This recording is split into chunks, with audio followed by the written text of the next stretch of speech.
and welcome to Medical Dialogues. I'm Roshni Dal. Let's look at today's top medical highlights. Vitamin D supplements may reduce risk of serious cardiovascular events in older people.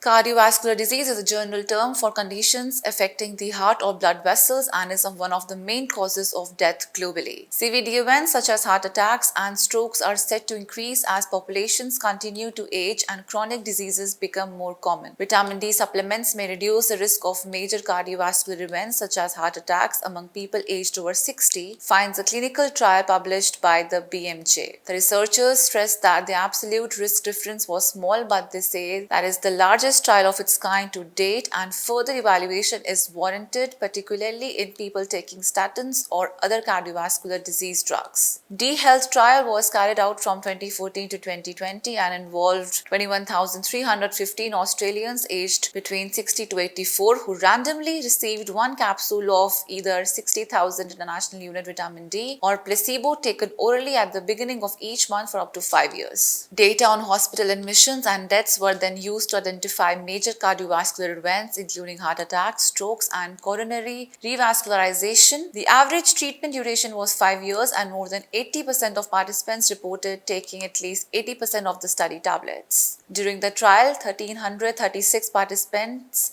experienced a major cardiovascular event. The rate of major cardiovascular events was 9% lower in the vitamin D compared with the placebo group. The rate of heart attacks was 19% lower and the rate of coronary revascularization was 11% lower in the vitamin D group, but there was no difference in the rate of stroke between the two groups. There was some indication of a stronger effect in those who were using statins or other cardiovascular drugs at the start of the trial, but the researchers said these results were not statistically significant. Overall, the researchers calculate that 172 people would need to take monthly vitamin D supplements to prevent one major cardiovascular event. Researchers said that in the meantime, these findings suggest that conclusions that vitamin D supplementation does not alter risk of cardiovascular disease are premature. That's all for today. Stay safe. Never miss a medical update from Medical Dialogues. Like, subscribe, and press the bell icon.